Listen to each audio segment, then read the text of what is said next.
Hey, what's up, guys? Spencer Rhodes here. So, Beta was a character that was in seasons 9 and 10 of The Walking Dead. He was played by Ryan Hurst, and Beta was the second in command to Alpha, who was the leader of the Whisperers. And the Whisperers were basically this army of savages. They were a lot like animals, like a pack of animals, an army of animals. They pretty much believe in nothing. They don't believe in humanity or anything. They believe that the world is just over, the world has ended, everything is destroyed, nothing matters. They believe in nature and natural selection, things like that, things that animals are about, stuff like that, because they pretty much act like animals. And anyone that's trying to rebuild and start a community and rebuild civilization, they're just wasting their time. They're just living in a long dead world. But Beta was very interesting. He was one of my favorite characters in seasons 9 and 10. I really loved his scenes. For one thing, I love that they cast Ryan Hurst.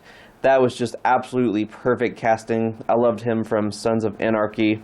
And I think he's a really interesting character. He's quiet, he doesn't talk too much, but that's mostly because he's just this big brute. He's not very big on words. He mostly just growls out words when he talks, and he doesn't talk a lot, but he is very good at fighting, he's very good at killing, he's good at tracking, he's good at protecting Alpha, and he has some really awesome moments. I loved his fight with Daryl in Season 9. I loved it in Season 10 when he snuck into houses and slaughtered a bunch of people. Beta's storyline in the comics and the show are pretty much the same. The only difference is in the comics, he lives a little bit longer. Like, I wasn't sure if he was going to make it to Season 11 or not, but I'm not too surprised that he died at the end of Season 10. But in a lot of ways, his storyline is pretty much the same. Negan ends up tricking Alpha and kills Alpha and beheads her, and Beta finds out a little bit later and is just so enraged and becomes obsessed with revenge. Beta basically becomes all about revenge. He just wants to take what's left of the Whisperers, take the Walker army, and go to the communities and just destroy everything, kill everyone. He doesn't care about his own life. He doesn't care about the Whisperers anymore. He's just all about wanting to get revenge and wanting to destroy everything. But in the comics, he survives the main battles and is just kind of lurking out there for a few more issues. And then he ends up getting killed during a fight with Aaron and Jesus later on.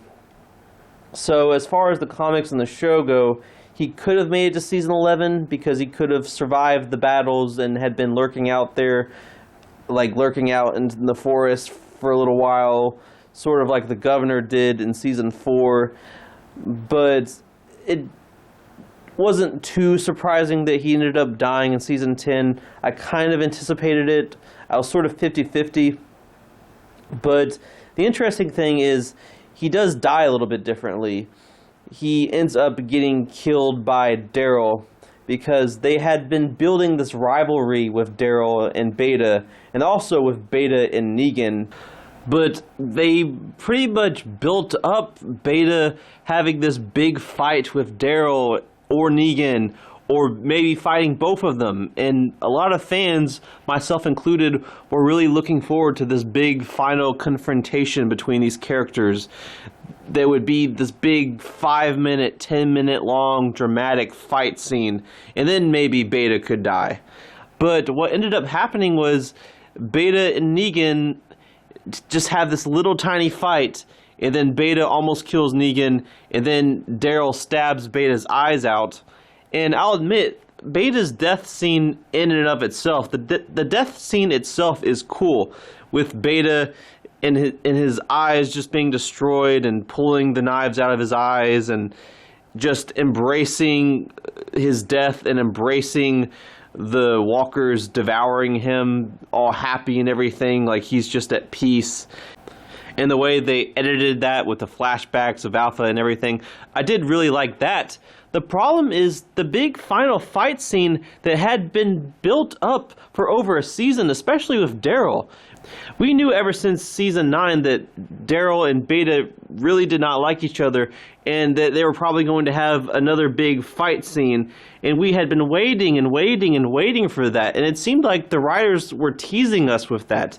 And then what did we end up getting? Just this little 10-second scene where he fights Negan, and then Daryl destroys his eyes with knives, and Beta gets killed, and that's it. Just so much anticipation for nothing. And I suspect that one of the reasons why Beta's death was so quick and so rushed, seemingly, is because they didn't want to spend money on a long, dramatic fight scene. I think it was a budget thing. You know, what's easier, having this 10-minute long choreographed fight between these actors, or just a little tussle and then he gets his eyes stabbed out and dies? What's easier? What saves more money? The quick ending where he just gets his eyes stabbed out after just a little tiny fight scene with Negan. I am just so frustrated and disappointed that they rushed Beta's death like that, that they made this big final confrontation between these three characters so quick. It should have been like a 5-minute, 10-minute long part of the episode, or at least 2 or 3 minutes long, not 10 seconds. We waited week after week after week, so much buildup. For what? It's just really disappointing. And again, I think it's because they didn't have the money. They didn't have the budget for a well choreographed fight scene where the actors trained and everything, and they had to spend a lot of money on it. They didn't want to spend the money for that. They didn't want to spend the budget for that. I feel like that's one of the problems with season 10 overall. There was supposed to be this big war, these big battles. You know, it's the Whisperer War. And it just seemed like a lot of things happened off screen. Just all the exciting moments were off screen and things never really happened. And there was a lot of build up with no payoff. And I think it's because AMC just refuses to spend money on the budget. They just refuse to spend money on The Walking Dead. They refuse to spend money on the show that made them famous, that's making them a lot of money. And now they're canceling it. So I just don't know what they're doing. But AMC is super cheap. But yeah, if I were to guess, I would say that's why Beta's fight scene ended up being so crappy. Because if it was this 2-minute, 3-minute long, satisfying final confrontation between these characters where after maybe Negan and Daryl get badly wounded, they're just barely able to kill Beta, that would cost money, and God knows AMC doesn't want to spend money on The Walking Dead. Yeah, I don't get it either, but they don't want to spend money. They are cheap. They are super cheap.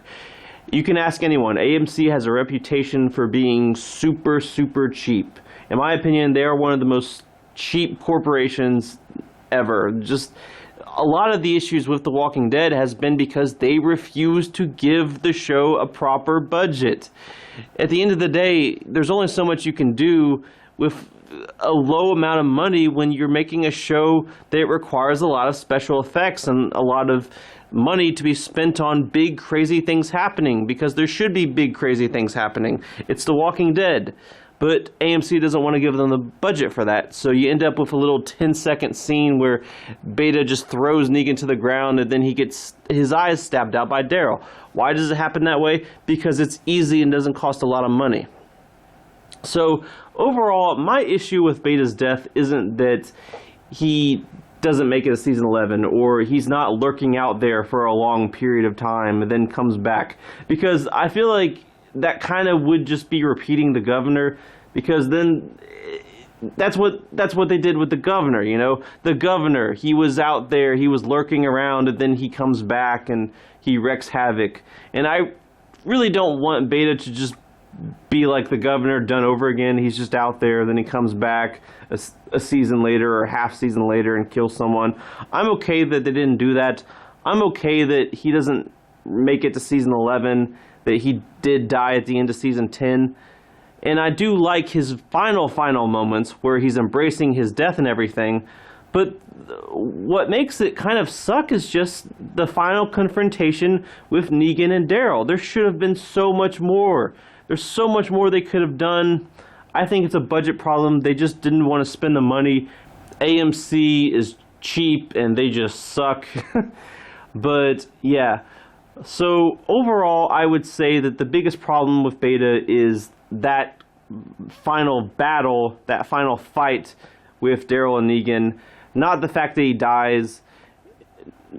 Overall, I think his death works. It's just that final battle it just leaves a bad taste in my mouth. It's just, I don't understand why it ended up being so short after so much build-up. And they knew that fans were just really, really excited for another Beta Daryl fight, another Beta Negan fight.